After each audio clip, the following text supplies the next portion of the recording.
ভোটের আগে শেষ মুহূর্তে দেশের রাজনীতিতে সবচেয়ে আলোচিত প্রশ্ন কারা যাচ্ছে ক্ষমতায়। ত্রয়োদশ জাতীয় সংসদ নির্বাচনে ভোট গ্রহণ শুরু হতে আর মাত্র এক রাত বাকি। এই নির্বাচনের মধ্য দিয়ে গণতান্ত্রিক ধারায় ফেরার প্রত্যাশা করছে দেশবাসী। এমন প্রেক্ষাপটে বড় ধরনের জয় নিয়ে আত্মবিশ্বাসী বাংলাদেশ জাতীয়তাবাদী দল বিএনপি।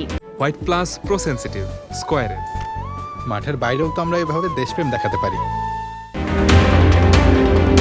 ভিন্ন প্রেক্ষাপটে এবার বিএনপি এককভাবে ও জোটগত উভয়ভাবেই নির্বাচনে লড়ছে। দলটির প্রধান শক্তি হিসেবে দেখা হচ্ছে তৃণমূলে সুসংগঠিত বিশাল ভোট ব্যাংক। পাশাপাশি ৫১ দফার নির্বাচনী ইস্তেহারে তরুণদের কর্মসংস্থান, রাষ্ট্র সংস্কার ও সুশাসনের বিষয়গুলোকে গুরুত্ব দিয়েছে দলটি।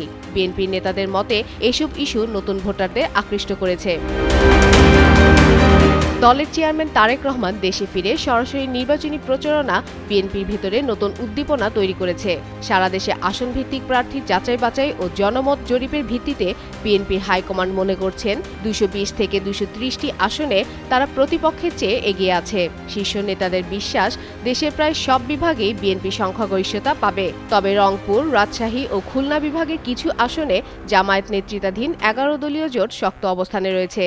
এর বাইরে ঢাকা, চট্টগ্রাম, বরিশাল, সিলেট ও বৃহত্তর ময়মনসিংহে বিএনপির অবস্থান দৃঢ়। আর এই ধারণার সঙ্গে মিল পাওয়া যাচ্ছে বিভিন্ন জরিপেও। Eminence association for social development EASD পরিচালিত এক জরিপে বিএনপি নেতৃত্বাধীন জোটের সম্ভাব্য আসন সংখ্যা দেখানো হয়েছে ২০৮টি। আন্তর্জাতিক বার্তা সংস্থা রয়টার্স সহ কয়েকটি দেশি বিদেশি গণমাধ্যমও বিএনপি বড় ধরনের জয়ের সম্ভাবনার কথা উল্লেখ করেছে।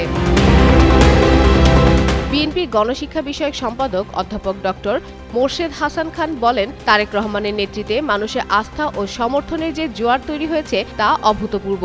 তার মতে রাষ্ট্র পরিচালনার অভিজ্ঞতা ও সংগঠিত দলীয় কাঠামোই বিএনপিকে এগিয়ে রাখছে। নির্বাচনের ফল প্রসঙ্গে বিএনপির মহাসচিব মির্জা ফখরুল ইসলাম বলেন, ফলাফল যাই হোক বিএনপি সবসময় স্বাগত জানিয়েছে।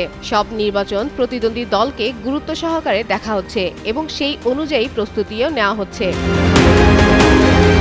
রাজনৈতিক বিশ্লেষকদের অভিমত, জরিপের হিসাবের চেয়েও গুরুত্বপূর্ণ হল নির্বাচন কতটা অবাধ ও নিরপেক্ষ হয়। সেই পরীক্ষার দিকেই এখন তাকিয়ে আছে দেশবাসী। ফাতেমা ফাতেহ জান, যুগান্তর নিউজ।